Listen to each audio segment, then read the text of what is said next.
To the transport sector. This afternoon, mounting frustration among commuters in Accra over long waits and overcrowded buses during rush hour has pushed Metro Mass Transit to deploy additional buses to major routes. The move follows weeks of passenger complaints and is aimed at cutting wasting time and waiting time, as well as easing congestion during the morning and evening peak periods. The affected routes include Accra, CBD, Kaswa, Kaneshi Kaswa, Kaneshi Amasamine, Circle Amasamine, Circle Nungwa, 37 Opebia, Adenta, Shiashi Adenta, Oponglo La Paz, and Shiashi Circle. Let's cross over now to the Metro Mass Transit head office, where my colleague Stephen Mensah is standing by to speak with the managing director. Stephen, take us away. Christina, among many commuters, it will be frustration and pressure, especially over the long ways they'll have to be enduring at the bus terminals, standing in buses, especially during the peak hours, for transport to go home. I'm currently here at the Metro Mass Transit Limited head office. I was speaking to the managing director for the Metro Mass Transit Limited, Mr. Cezario Kale. Welcome to JoyNews, sir. Welcome, and thank you. How has office been 9 months on? How has office been? Oh, well, office has been as normal as possible. These days, it has been somehow hectic because many people are trooping here. Either the person is a vendor or either the person is looking for employment and other transactions. So, as you can see, when it came, I was quite busy. So, the office has always been very, very busy. And what's your assessment of the state of Metro Mass currently? I think Metro Mass now can breathe some oxygen.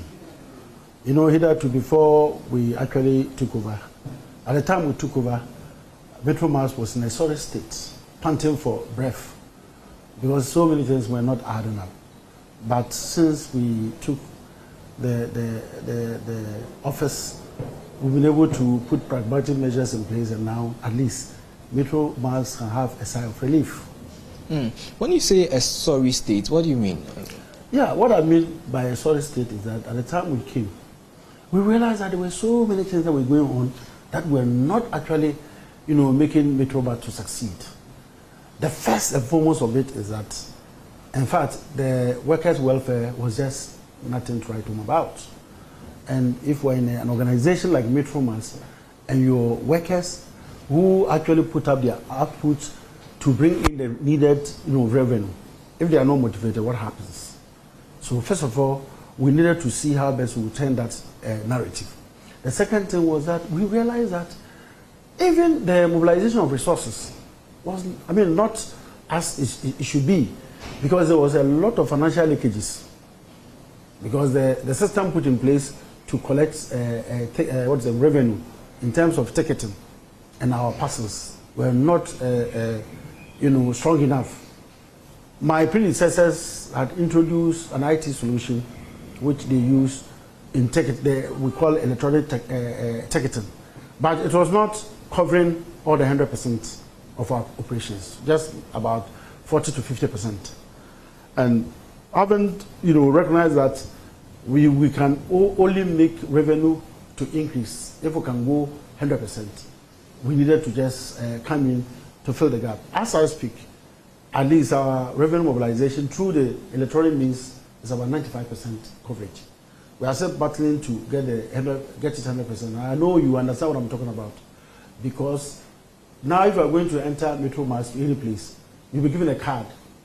Then if you are going to, let's say, Kaswa, the Kaswa charge will be placed on the card, uploaded on the card. Then when you get to the conductor who will allow you to enter the bus, you swipe. Then you get to know that you have paid the full cost of it. Then you go to sit down. Hitherto, it wasn't all over the country. But as we speak now, at least we are left with just some few areas that people are partnering with to be able to, get 100% coverage. Another problem was the fact that there were no availability of spare parts. You cannot work in this industry without having enough spare parts, because every now and then the buses will break down and you need to put them on road. So when we came, we realized that some of the machines were packed for weeks because of absence of ties, because of absence of brake pads. So we needed to quickly see how best we arrange to get these spare parts in place. As I speak with you, we have ties that can cover for about a year. So spare parts acquisition was one of the major setbacks of the company. Another major problem was that we also realized that our workers, state contributions that will be used to prepare them towards their retirement were not even paid. That's what we call statutory obligations. For instance, SNIT, they will deduct the contributions, but it will not be paid to SNIT. So at a point in time, SNIT even took this company to court. So where were these monies going? And the going? payment plan was prepared. But when we came, we realized that they were not following the payment plan. They collect fuel from GWEL, and they will not pay GWEL. So GWEL also had confronted the company, I think, in a court action, and they had to do it out of court settlement, and the payment plan was also prepared. Glyco, Tier 2, why did that workers' Tier 2 contribution, and you don't give it to the farm managers? It's a problem. Yeah. And we realized that they were also taken to court, and they settled it out of court. A lot of and court actions. And the penalty alone slap on this company was about more than 6 million. I'd want to take you back. Where were these monies going to? The fuel and the spare parts, where were they going to? We cannot explain. The old managers can explain. And as we speak today, it is one of the major issues that we are tackling. Today, we have been able to increase revenue. When we came, our predecessors, had about 185 fleet of buses that were, operational. When we came in, we had only about 130 fleets operational. But at the time they were using about 185, they were mobilizing between 8.5 to 9 million Ghana cedis. Today we are mobilizing about 15, 16 million, using lesser, using about 115 to 125 fleets. So we are doing very well with lesser fleets. So one of the problems we foresaw was administration, the management lapses. There were a lot of management lapses because even procurement itself had a problem. Anything they wanted to buy, they resorted to Abosokan, buying one by one spare parts. And when you do that, a whole lot of things will go on. But we came and said, no, this is not acceptable. We need a proper procurement procedures. So that at the end of the day, if we want even a pin, it must pass through proper procurement channels. And nobody can easily, out of that, take a company CD. But if you don't do it like that, you do it haphazardly, just as it used to be, a lot of money used to go down the drain. You talk about some lapses. How much are you looking at in terms of these activities your predecessors did? No, I can't quantify it.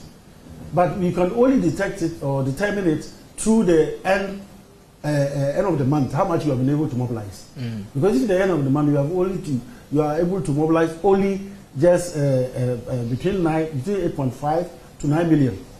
It means that if those things were well structured, as you mobilize like what we are doing today. And we also realized that one of the major problems too was inconsistent dates for payment of salaries for workers.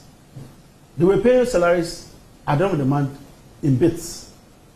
This week, they will pay junior workers. Next week, senior workers. The next week, management members. And workers or the staff were not happy at all with this. So, things, the center could not hold at the time. But when we came in, we had to break the storm, and we had to, put new strategies all together. By first of all looking at the financial leakages, the revenue leakages through ticketing and other things, seal those leakages, and we have succeeded in doing that, but not 100%. The next thing was also to look at the welfare of the workers. When we came, the lowest paid worker, that is a conductor, receiving 770 gross. That person has a child, he has a wife, and all other incidentals. And we have to actually move fast to ensure that this particular very low salary is improved. So the first thing was to increase their salary across board by 20%. Then the second step was that to ensure that the low, salary earned workers here. Meanwhile, they are the key workers with the company, because if a conductor does not, if he fails to go to, track, there will be money for the company. If the driver cannot go to, to track, there will not be any money for the company. If the workshop assistant or the workshop attendant fail to, maintain the vehicles at the workshop, it means we can't even do anything with the other machines. And these are the low, paid workers. So the next step was to ensure that we give a benchmark. So management decided, look, henceforth, let's work towards something so that the lowest paid workers should receive about 1,300. And you think these are accounting for the challenges you were facing previously? Yes, because when the workers were motivated, when all these low workers, low paid workers were now motivated, you could see that they were working hard, because at first I understand absenteeism, was just the order of the day. Because, as I said, if somebody is receiving 770 Ghana cedis, for heaven's sake, he needs to find somewhere to beef up. So at the end of the month, he'll be able to pay his bills, which is unacceptable. One of the most talked about issues currently will be about the sale of about some buses currently in your possession. They say that the transport minister indicates that investigations have begun into the sale of some of these buses under the previous administration. Let's get this conversation in proper perspective. The company, from time to time, will have to assess its machines is using to work. What I'm talking about the machine, I'm talking about the bus or the cars or the vehicles. Now, those that are out of age and cannot perform as it used to be, we need to be scrapped and sold as scraps, auctioned as scraps. Over the years, we've realized that many of the fleet of buses that were actually given to the company were not of quality standard. So as a result, many of them broke down beyond repairs, unserviceable. So our predecessors, shortly before they left, when we came reading the books, we realized that they actually auctioned about 313 unserviceable buses. I was not there to say that whether they were serviceable or they were not serviceable. But the principle is that it must go through a certain process. But what people are raising eyebrows is the fact that some of the scrap buses were sold very low. Because even if we take any of those buses that were sold, you take out the engine and maybe the axle, and you leave even the skeletal structure. It should not sell below, the kind of figures people are seeing, because some were sold as low as 2,200, others as low as 2,500 and thereabout. And so when people started interrogating, because already when we came, there were those allegations that the buses that they scrapped to sell to the public were not of, you cannot get value for money out of that. But, when you come here as a new manager, you do first thing first to give breath to the company before you look at the other incidentals. If not, when you just come and you begin looking at those ones and rather focusing on ensuring that the company do not die, the company rather, gains strength, you focus on that first before you come to this. So we decided to focus on surviving the company, because the company was at the verge of actually being liquidated, because if you cannot pay your workers. So you can confirm that these buses were sold for rather low fees? Oh yes, that's what I'm saying, that the records are there. There is, if you like, after this I will show you receipts. What's the status of the investigations currently? Oh, the minister has officially written for Metro Mass take charge of this investigation. We are going to perhaps write to Yoko referencing the minister's directives so that they can look into the sale of all these scrap buses. My last question to you. You deployed some buses yesterday for the many commuters who find it difficult getting buses at the bus terminals. Why this at this time? I think you've heard of the brouhaha surrounding unavailability of public transport to provide transport services. you know, in the weeks past. And in fact, if we look at the conversation surrounding this whole thing, some people opine that perhaps some people are reneging on their responsibility to provide public transport, or maybe Metromas is not doing its work, or maybe there's artificial shortages of vehicles in the system. That is not it. The conversation must be properly situated. The fact is that if we look at the current situation for scrambling for vehicles, it's as a result of the economic boom. Because hitherto people did not, come to the business center to trade. Because one, there were high cost of maybe food items, high cost of items in the market, high cost of clothing and other things, high cost of fuel. So people could not even buy fuel daily to put in their vehicles to operate them and come to the business center. But today the narrative has changed. The economy is doing so well that commercial activities have expanded beyond bounds. So you go to the business center, everybody, is trading. Hawkers have increased beyond bounds.